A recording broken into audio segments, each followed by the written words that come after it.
maquille un peu là. Tu es grippée, c'est quoi? Ça enlève même mon maquillage. Oh. Bref, donc les gars.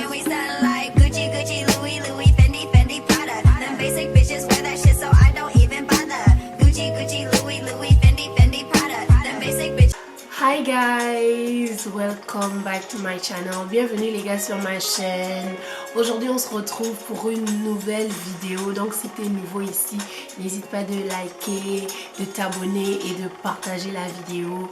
Laisse un petit commentaire à la fin de la vidéo. Tu me dis qu'est-ce que tu en penses, blablabla. Bref, les gars, aujourd'hui on se retrouve pour une vidéo dans laquelle je vais faire un petit chit-chat parce que j'avais envie un petit peu de parler avec vous et aussi de me maquiller. J'avais pas envie de me maquiller hors caméra, donc je vais dire que je me maquiller là et tout. Donc c'est un petit peu get ready with me, mais chit chat quoi. Donc bref, je pense qu'on va commencer la vidéo tout de suite. Donc là tout de suite je vais commencer par faire mes sourcils. J'ai déjà préparé mon temps hors caméra et tout. J'ai nettoyé, hydraté, vous-même vous savez. Ma petite routine. Si tu connais pas encore ma routine, tu peux aller, je vais te laisser la vidéo là. Ça fait 2 ans qu'on est dans le corona et j'ai vraiment l'impression que la situation change pas et que personne ne veut faire bouger les choses en fait. Quand je dis personne, j'entends bien les dirigeants d'ici. Parce que je vois que dans les autres pays, ça commence à être plutôt relax avec le corona, mais ici non. Donc ça fait qu'on a l'impression d'être toujours en 2020, d'être toujours à se faire confiner toutes les 2 semaines. En fait, j'ai juste l'impression qu'on se bat un petit peu avec tout le monde. Déjà, on se bat contre le Covid, ok. C'est compliqué. On se bat avec l'université parce qu'on ne peut pas faire ce qu'on a envie de faire. Parce que l'université a tellement peur qu'un des étudiants étrangers chope le Covid que ils nous mettent des restrictions. Ça en devient ridicule. Contre Covid, on se bat, on se bat, on se bat. Et personne n'est gagnant dans l'histoire.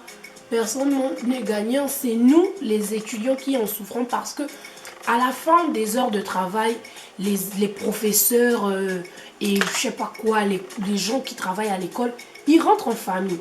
Ils voient leur famille, ils sont dans leur pays, ils sont bien. Mais nous, on est là, on ne rentre pas en famille. Les peu d'amis qu'on a, s'ils ne sont pas dans la même ville que nous ou dans la même université, on ne peut pas aller les voir.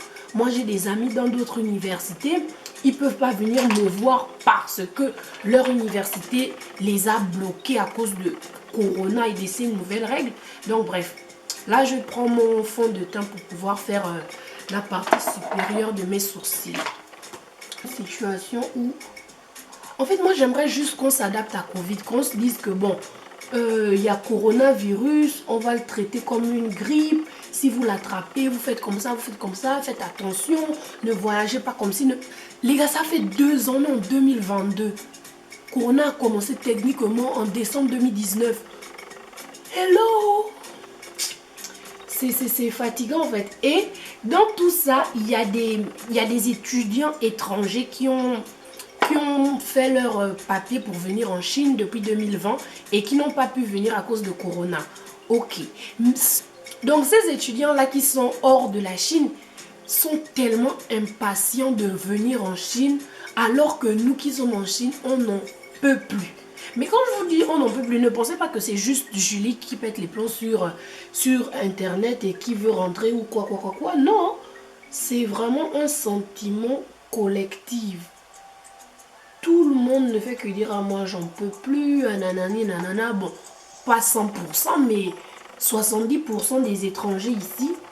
Vraiment, quand je vous dis qu'on n'en peut plus, on n'en peut plus. La situation devient impossible à vivre. Mais vraiment impossible à vivre. Juste d'appliquer le concealer sur mes paupières pour pouvoir faire la base de mon teint. Qu'est-ce que je raconte? Pouvoir faire la base de mes paupières. Bref, donc vous voyez tellement la situation Covid me déstabilise. Mais bon, on va pas passer toute la vidéo à parler de Covid.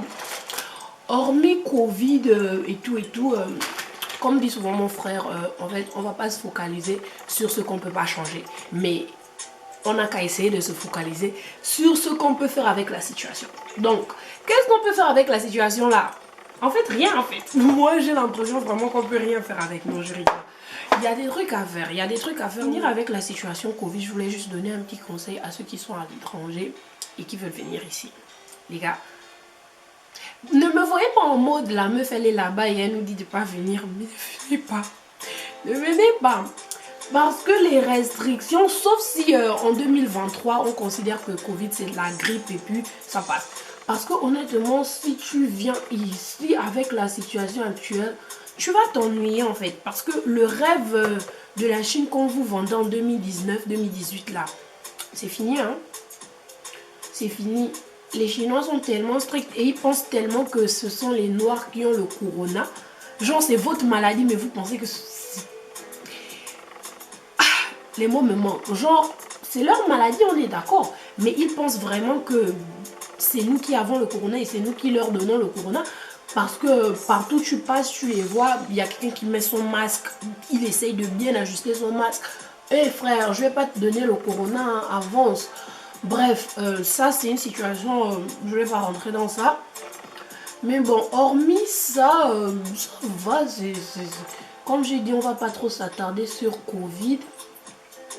On va passer à autre chose.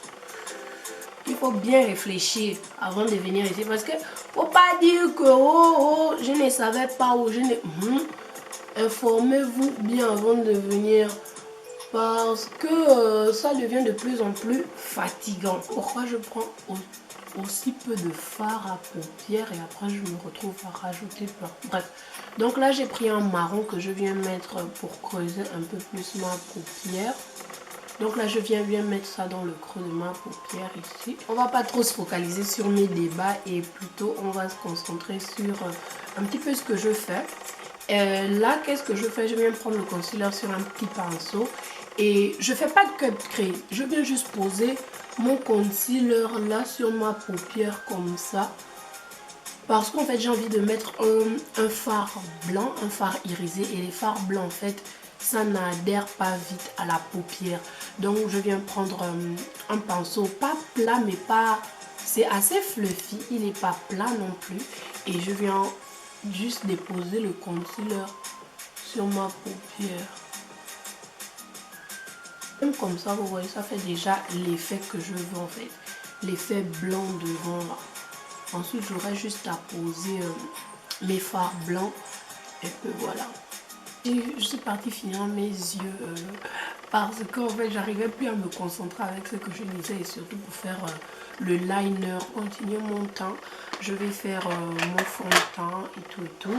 Bon, avant mon fond de teint, bien sûr, je vais appliquer ma petite base. Hop là. Ça c'est l'étape que j'oublie le plus. Je sais pas pourquoi. J'oublie toujours de mettre la base. Et c'est après avoir mis mon fond de teint que je me dis, eh merde, j'ai pas mis de base. Mais bon, heureusement, ma peau est toujours hydratée avant que je me maquille. Mais bon, la base, ça fait toujours du bien. Oh là, je mets ça. J'ai mis de la base dans mes cheveux. Genre, est-ce que c'était nécessaire? Je sais pas. Question à toutes les filles qui se maquillent. Pourquoi quand on se maquille, on a le nez qui coule automatiquement? Pourquoi? Donc bref, je voulais continuer en disant que en fait, des fois on est bloqué. Mais quand je vous dis bloqué, ok on est venu pour l'école et tout, mais honnêtement on a 23 ans, on est jeune, on est des femmes, je parle aux femmes là, on est des femmes et tout. On a certains objectifs, on a certains trucs qu'on veut faire, il y a certains trucs qu'on veut accomplir, surtout la génération X ou Z, je sais pas en fait. Bref, les 90 là, les 80, 96, 95, 2000, bon les 2000 vous êtes des bébés, je parle pas avec vous. Non, je rigole. Les 96, 2000 en fait, on est vraiment dans un âge où c'est compliqué. On va pas se mentir en fait. L'âge 20-25 ans, vraiment c'est compliqué. C'est l'âge là où on se cherche, là où on se découvre, là où on apprend qui on est. Et en fait, dans cette optique de se chercher et de vouloir apprendre à se connaître, avoir le sentiment que tu es limité dans même le développement de soi, c'est très très compliqué en fait. Vous voyez un petit peu ce que je veux dire? Vraiment, je suis pas là pour vous faire l'apologie de que je suis dans un mauvais pays ou que je suis en enfer. Pas du tout, pas la faute de là où nous sommes en fait. C'est juste l'âge. L'âge qu'on traverse. En fait, c'est une crise d'adolescence pro max. Vous voyez un petit peu. Vraiment, je trouve que 20-25 ans, c'est une crise d'adolescence pro max. Tu ne pleures plus parce que là, tes parents t'enferment à la maison. Au contraire, tu pleures parce que tu veux accomplir des choses. Tu pleures parce que peut-être tu as envie d'être financièrement indépendante. Peut-être tu as envie d'ouvrir un business que tu n'arrives pas à faire. Peut-être. Bref, on a des ambitions. Et des fois, nos ambitions, le fait de ne pas réaliser nos ambitions, nous frustre. Moi, en fait, comment dire, moi, je vous ai déjà dit dans une de mes vidéos que moi, la frustration, c'est l'un de mes sentiments favoris. Je me sens tout le temps, bon, je vais pas dire tout le temps, mais moi, je me sens beaucoup frustrée parce que j'ai des grosses attentes. J'ai des grosses attentes envers moi-même. On est dans une génération où, entre guillemets, les femmes battantes sont tellement nombreuses. Même si ce terme femme battante, encore une fois, est devenu un terme péjoratif, je comprends même pas pourquoi c'est devenu un terme péjoratif, parce que justement, les soi-disant femmes battantes sont des femmes qui se font entretenir. Oh my god, les gars, si je commence à beaucoup parler comme ça, je vais jamais me maquiller.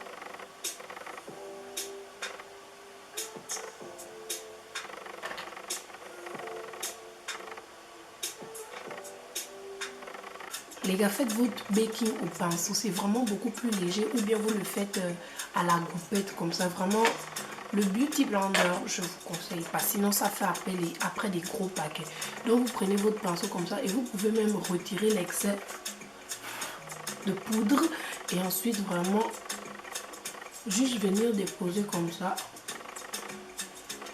Donc en fait là j'étais partie déjà sur une bonne lancée et là j'étais rentrée dans le mood femme battante. Oui, on parlait des femmes battantes, que les femmes battantes c'est devenu un mot péjoratif, parce que femme battante apparemment maintenant ça désigne un ensemble de femmes qui apparemment pour avoir ce qu'elles ont, pour ouvrir leur petit commerce et business, elles comptent sur le financement des hommes mariés ou bien des sugar daddy ou bien des hommes en tout cas qui ont une situation financière stable. En ton nom, femme battante, c'est... j'ai pas besoin de vous expliquer, femme et battante. On sait tous ce que c'est, on sait tous ce que c'est qu'une femme et on sait tous ce que c'est que quelqu'un qui essaye de se battre. Là, je viens faire mon contour. Bref, ouais. Donc, être femme battante, apparemment, c'est compter sur le financement d'un homme marié, etc., etc.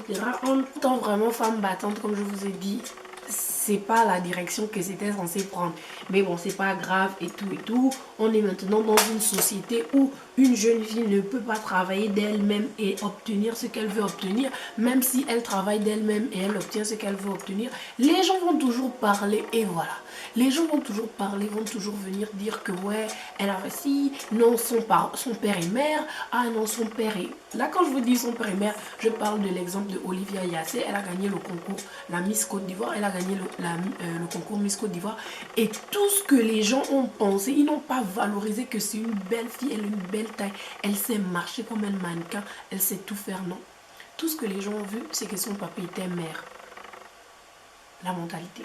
La mentalité des gens, en fait. Genre, on ne voit même plus la personne pour ce qu'elle est, mais on voit la personne pour qui elle est. Qui elle a comme relation.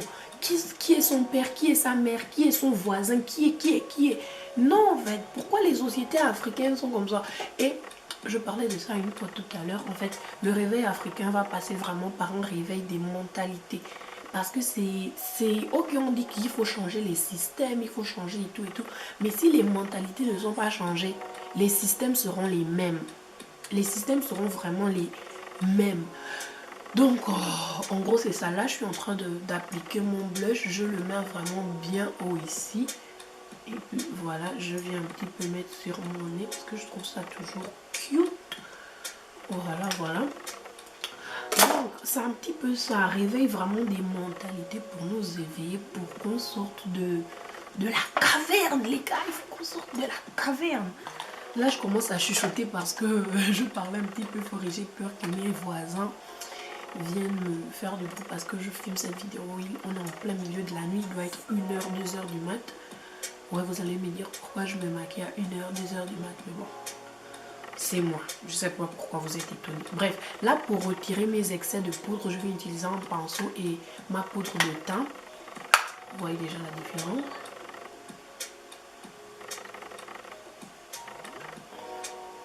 Et là je vais les mettre un petit peu par.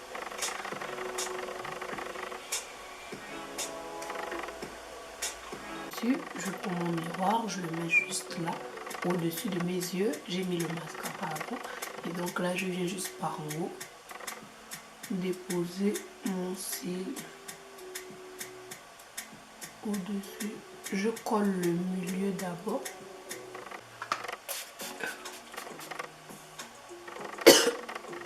J'ai avalé le fixateur. Quelle idée aussi de fixer son visage, la bouche ouverte. Je suis en train de parler, j'ai fixé encore. Bref. Donc là, je vais faire... J'ai avalé le fixateur. C'est pas bon. Ça a le goût des produits chimiques.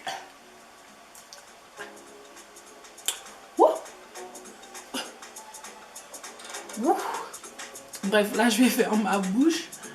J'ai envie de me faire une bouche nude. Donc, ce que je vais tester, c'est l'astuce du concealer. Vous venez mettre le concealer sur votre lèvre comme si c'était votre gloss. J'ai jamais fait, hein? On va tester. Donc les gars, voilà, on arrive à la fin de la vidéo. Ça m'a fait grave plaisir de filmer cette vidéo. Donc surtout n'oublie pas de liker, de partager la vidéo. Oui, partage la vidéo. Tu vois comment je bug. Partage la vidéo et aussi laisse un petit commentaire. Dis-moi si tu as aimé le look.